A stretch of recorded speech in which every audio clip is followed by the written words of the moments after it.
So this week on the Aedicule build, I'm going to be showing you how I make the pilasters. They're obviously circled in the photo. I feel like laying it out this way gives people a better idea of what I'm working on at the time. So an Aedicule is basically a fancy word for a decorative structure that surrounds a niche. There's going to be a mosaic in this one. I didn't know what that word meant until I started building this.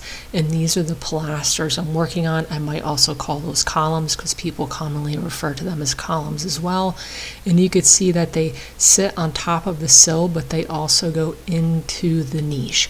So the depth of the niche is 4.5 inches. So they're kind of an odd shape. They're much longer on one side than the other. But basically, as you saw based off the drawings, I made a rough cut list. I'm going to start cutting these down. So I was working on these around the same time I was working on the bottom. It's not till I have these done that I really pinpoint. The cornice will be after this, and then the arch after that, and I worked on those separately. So this was basically just cutting this down. I obviously am making two, so there's going to be 3 parts to this, a front and 2 sides, and like I said, one side's going to be much smaller than the other. So I'm rough cutting my pieces, and then I'm leaving these long because at this point I hadn't decided how I was going to attach the pilasters to the cornice. The cornice is the part in the photo you see that's going to sit above these, and these also are going to have 2.5 inches of custom crown on top of it. So it was easier to just make these a couple inches longer and decide. I'm a visual builder, so a lot of times it takes seeing what it looks like in the space before I decide how I want to address attaching it. So these I'm going to join once again with my lock miter bit set that's already in my router. The problem with that was this only goes up to 3/4 of an inch, and this is 13/16 inch material. So I had to trim about 1/16 of an inch off of it in order to use the lock miter bit, but that was worth it. That doesn't take that long. I think this board was only 5 inches wide, so I could easily flip it on the table saw and then send this through. So this is my front piece, and I'm going to send both of these through flat side down. The one problem with the lock miter bit is on these longer pieces, wood is naturally going to have a little bit of a bow to it. Not a lot of stuff is super straight. You'll get these high spots and low spots with the lock miter bit, even if you're using feather boards. You know, the camera's kind of dancing around, but I could focus on it here. Usually with that, what I end up doing is you go plane it down and get it to work. It was only really in the middle part of this board I was having an issue. On the ends, it was fine. So then for the 2 sides, in order to use this bit on the sides, you're going to have to then send your boards through perpendicularly, and then those will mate with the board you sent through flat. So you can see I put quite a bit of extra material on the outside of this to make this a safer cut, keep my hands away from the bit, and be able to send the whole piece through. So that was basically it. I have a setup block for this bit, but even with that, it usually takes a couple test runs before getting everything perfectly aligned. But once you do, as long as you don't mess with anything, you could cut a bunch of stuff. And then that is what that board looks like, and it mates with the front. So obviously I sent through all of my pieces. The 2 sides went perpendicular through, and the 2 fronts went flat ways through. So this also has to have the angle cut into it like the sill. So I decided to do that before I glued it up, because it was going to be a little too tall after that to cut it accurately on any of my tools. So I did a test piece to make sure my angle was right, and then I just went through and I just cut that off of all of my pieces. Like I said, these are all oversized, so if I cut a little bit more off of one than the other, and at the other end of the board one piece is a little bit longer than the other, it doesn't really matter. I end up trimming all of that down afterwards. So then the front has to have a bevel cut into it, not just the miter cut, so that it sits on the front like that. And once again, I did a test piece. It's really easy to ruin some of this mahogany, and I ordered almost exactly enough for this because it's so expensive, so there was really no room for error. I did the test cut, it worked out perfectly, and then I could just do the exact same thing for the front. So that is what the bottom of that will look like. And then same process for this one. This is also going to be torsion box style. So I go through this much quicker now because a lot of you have watched the previous videos, and it's essentially a very redundant process. I think by the time this was all said and done, I had made like 10 torsion boxes to make all of this, so even I was getting sick and tired of making them. But basically it's just a series of dados that are all equidistant from each other. So I have one stop, I send all my pieces through with the stop set at one spot. I could cut off of both ends. You can see I'm flipping it around, and then I can move it and do the same thing, so that once everything's said and done, all of these grooves are in the exact same spot, and I can fill it with plywood like you see in the photo. So I'm using 3/4 inch ply because I have it in abundance around the shop. And then everything kind of fits into place like that. You can see when it's glued together, it will be really strong. Also, these longer boards, while they're fairly straight, they're not perfectly straight, so it'll help straighten out everything and keep it true over time. So that was basically what I had, my two pieces, and obviously I'm not making two identicals. The right side has the flange on one edge, and the left side has the flange on the other, so I had to make sure to do that as well. Now this piece had a lot of custom moldings. If you watched last week's video where I showed how I made the bottom part of the decorative sill, that also had this molding, but I saved making it for this video because I'm trying to keep all these videos around the same time. So this is just 1/2 inch molding by about 1.5 inches wide, and all I did was rip it into strips, and then in order to get 1/2 inch, I'm cutting it down with a rip blade as well. So I'm taking off just a little bit of material, and then it will be 1/2 inch thick. I made just enough to do all of this. Like I said, it's the same molding on the bottom, but also on the top. Now this one I got lucky with. I happened to have a router bit that had this profile. I believe this was a Roman OG, was technically what it's called. So this was really simple. I just set up the bit in my router table, and I could send all of these strips through, and they turned out pretty much perfect. All the moldings after this are a little more difficult, but like I said, this one I got lucky with. I happen to have the bit, and that is what it looks like. Now I don't actually put these moldings on the pilasters until I have the crown on, so you won't see this till a later video.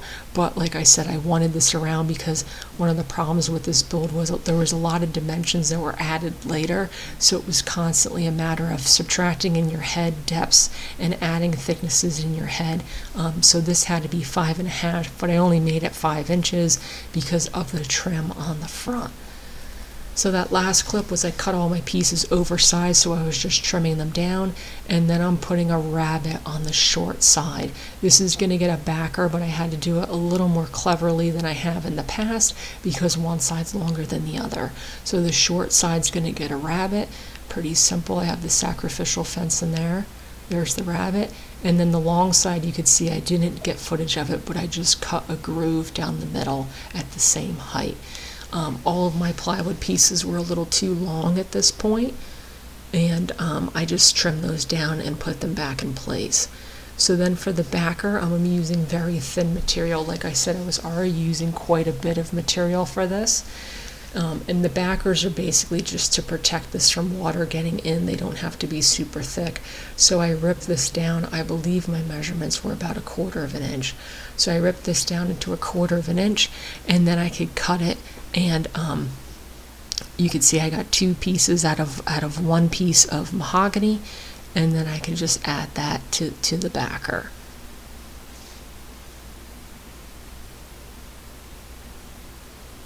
So there's what that looks like in place. There's my bottom in the groove and in the rabbet, and then that is my piece. So I just tested it on the sill at this point, just to get an idea of what it was going to look like. And it's funny because whenever I'm building something like this is obviously a very large piece of furniture, but you don't really get an idea of how big certain things are until you start putting them together. And then that's what this looks like with all of its bits and pieces, and I can glue these together at this point. So I'm going to use a little bit of tape on the back side because you could see only one of my boards I was having an issue with it being a little too wonky. So I, especially on this one, had tape in place. The nice thing about this is if my miters aren't perfect, especially in the front, it's not that big of a deal because the whole thing's getting covered with trim. So you won't see any gaps. Obviously I don't want gaps, but it was a little bit of peace of mind for the glue up, especially on this one, knowing that if there were some, they'd be covered. And then same process, I just add a ton of glue to these. All the plywood's glued in place, the edges are glued in place, everything's put in there nicely. This is Type-On 3, so it's one of the more durable types of glue out there. You can see in this one, kind of like the bottom windowsill, I'm leaving a gap at the bottom. You'll see the way I decide to attach this to the sill. So that backer, you can't really see it here, you'll see it later. I cheated it up a little bit, it doesn't go all the way to the bottom. And then I could just add a ton of clamps and let this dry. You get a nice view there of how you can see that one side's longer than the other. That's about how many clamps all these torsion boxes used. So most of these pieces, when I was making 2 of something, I could only glue up 1 at a time. So these come out pretty much covered in glue. There was no big gaps for the miters, which was nice. I just cleaned these up with a sander and I could start moving on. So there's the belt sander. This is a belt sander from Harbor Freight, so it doesn't have a lot of power. It's kind of only a step up from an oscillating sander. So it's nice on pieces like this. I can use a belt sander without worrying about removing too much material. And then those are the 2 pilasters in place. So this is the bottom that I was talking about where I left it high. I made these little plywood pieces that are going to slide into grooves, and then this could be glued to the sill. Now these are plywood because this doesn't have to be necessarily structural. These are just basically references for attaching this. Once this is in the space, it's going to be attached, I'm assuming, to the walls and the cinder block wall, which is, I'm assuming, what the customer wants. But in my shop, I needed a way to designate where all the parts would go. So like I said, this is plywood. It's not mahogany. But you'll see how it will hold everything in place, and then once this goes to the space and glues on it, it will be more permanent.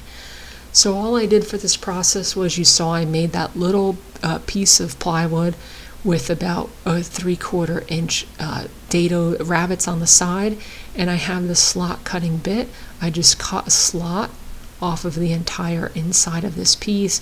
I apologize, my camera was in the worst spot for this, so it's getting covered with dust. And then this piece I cut can slide into that slot. All I have to do is round over the corners, and that is basically what that looks like. So now this could slide in there, and then the pilaster can't move. So obviously I had to trim out for where it goes back into the niche, but I could just screw it on the top of the pilaster, and like I said, once this is in the space, I can add permanent glue, and that's how I held it in place. Now this is the point where I started to realize something was wrong with the dimensions, because these pilasters were supposed to go a little bit further back on the one side. And the problem was, I was following these 2 drawings, and you could see in one drawing the sill is deeper than the other. They have the 4.5 inch for the niche. This one only has 3.25 sticking out the front, whereas this one has 6. So this was kind of my fault. I should have picked up on this in the drawings, but you can tell visually that that one is much deeper than the other. I talked to the client, and he said it was no big deal because mine is the bigger one. Mine's the 6-inch one.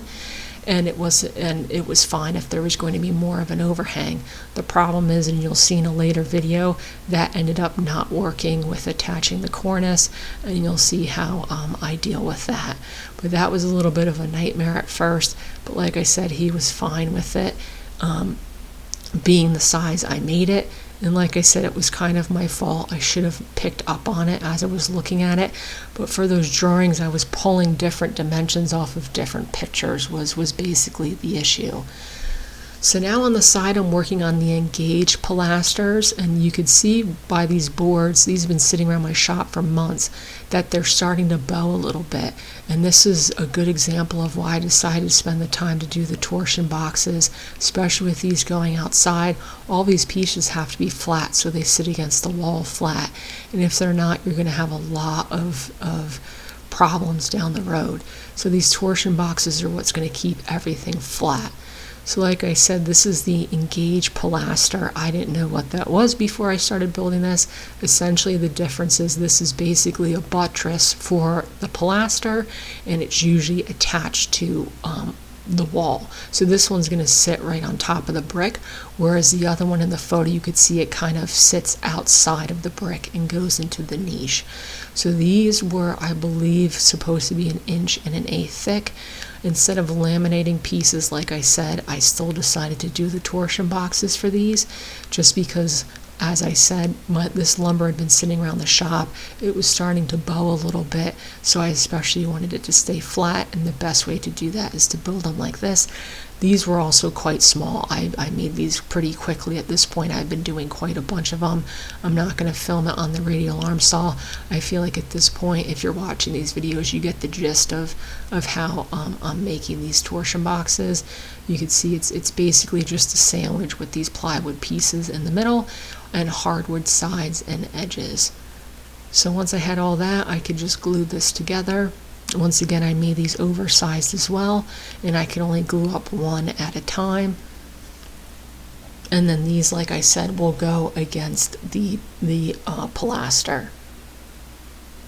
And then that is basically it with the clamps. Now this one I also made large, but it has to have that angled cut on the bottom. I forget what the sill was at this point. I think it was like 13 degrees. So this is like a 13-degree cut. So now this actually, I designed it so that there was going to be a rabbet cut on this. But this is another part of the problem, was the rabbet cut was supposed to be much deeper so I'd have more glue surface area. But because I made the sill cut out smaller, it was a much smaller rabbet. And like I said, in the next video, you'll see how I end up fixing all this. I basically have to redo all of this, but for the time being, this was how I addressed it. I put a little rabbet on the edge, and then that rabbet lines up with the edge of the pilaster, and I could glue this to the pilaster, and that's how it will be held in place. You can see it's flush against where it should be. That's basically what I'm looking at. So you can see how that rabbet hooks right on the back side of that edge, and everything is held into place. And the top, like I said, I left this long because I didn't know how I was going to attach this stuff up top yet. The cornice is the next video, and you're going to see me fixing my mistake as well as making the cornice. Now the bottom of these pilasters had a decorative element that visually is supposed to look like it goes through the sill. So it was just these two little decorative pieces. This was one of the only spots where I did laminate two pieces together to get that 1 1/8 inch thickness because they're so small. Pretty simple. I just drew the dimensions on one piece of wood, both sides, so it was easier to use tools on it because it's a longer piece. And then once I have it all done, I could just cut it at the two spots. So I just used the angle grinder with a carving disc in there, cleaned it up with the belt sander. Pretty simple work. I actually did this much later down the road. You could see there's already the moldings on everything. This is one of those things where I didn't do it originally, so I'd been putting it off, and then I finally got around to doing it. But like I said, it's in this video because I found it was easier to compile these videos by piece versus as I went. And then you could see that it matches the drawing. That's what it looks like. And then to attach these, I'm just going to put some dowels in them and then some dowels in the sill. So pretty simple stuff. I did a tool review on this doweling jig quite a while ago. I really like it. I still use it whenever I need to use dowels. Then I have these pins. I'm supposed to have 2 of them, but I lost one. So I could just put the pin in the top, mark where it's going to go. I can drill that top hole, put a dowel in there as a temporary marker alignment, put the pin in the bottom, and then attach it that way. You might be able to see on this one where I drilled through the front of the piece. I'll have to plug that with mahogany That was fun. Stuff like that happens to me all the time, not paying attention. And that is what those bottom pieces look like. So that is what it looks like today. I'm almost pretty much done with it. And like I said, next week will be the cornice.